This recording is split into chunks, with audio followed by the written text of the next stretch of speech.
Alexis, one thing that we cannot control is the weather. I believe this is the fourth Cup race this year and the 17th NASCAR weekend that has been impacted by the weather. And that could be a lightning delay or speeding up the clock like they did at Nashville.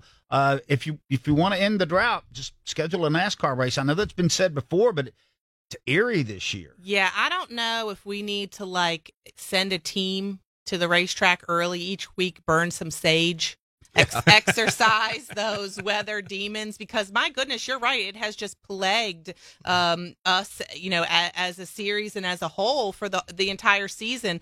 Even my mother was commenting, "Oh my goodness, I can't believe how many weekends, this has happened." And you feel for everybody involved. You feel for the economic toll that it takes on teams, broadcast networks, the racetrack. They have to bring employees and staff back on a day they weren't planning to do that. All of those things are things you have to think about and consider. But at the end of the day, there's nothing else you can do but sit and hope that, you can get to the outcome that you want. And luckily today, they were able to do that. And it was a really good show there at the end, I thought. NASCAR does their best to try to get these shows in on the day that they were scheduled because, to Alexis's point, when you have to postpone them for a day, everybody loses. Everybody loses money. The fans lose money because half of them can't come back and they bought tickets and food and travel and everywhere. All of the TV networks, the race teams, anybody covering that, Jeff Hammond, that's more money that there's no return on. That's another day's hotel and rental cars and everything else that drives up the expense. So trust me, folks, if NASCAR can get it in on the day that they're supposed to, they'll do everything they can to make that happen. They will. And another one of the things that kind of hurts them when it comes to Michigan, they don't have lights. So even if they could have stayed in there and possibly got a situation that would be drying up enough to where they could have finished it last night, they couldn't do it without the lights. And Doug, when you talk about the teams, the wear and tear on the transport drivers, and look at it like this. You fly your pit crews in on Sunday morning. You get rained out. What do you do with them?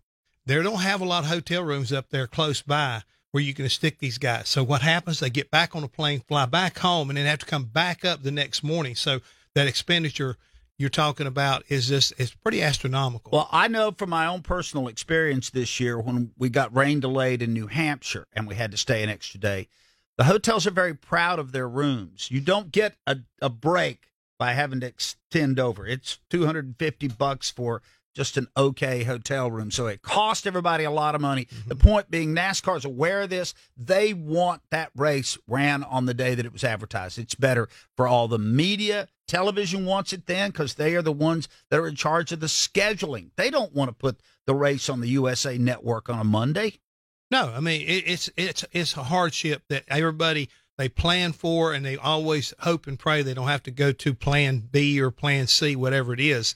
But it's astronomical as far as everybody's concerned when it inconveniences them. I mean, and NASCAR does everything that they absolutely can. As you mentioned, we're experimenting with something I never thought we would, and that's rain tires on some oval racetracks because we have experienced this so much. And NASCAR is like, okay, well, what is in our control? What can we control to potentially make it so that we don't have as many of these rain postponements, next day races? And so they're trying things. They're doing everything they can, but Mother Nature is undefeated. So it is. I saw the best example of what you were saying, Alexis, when we were at North Wilkesboro. And Jeff, I know you were up there the night of the qualifying races. Mm-hmm. We had a little bit of a drizzle that could have backed up everything.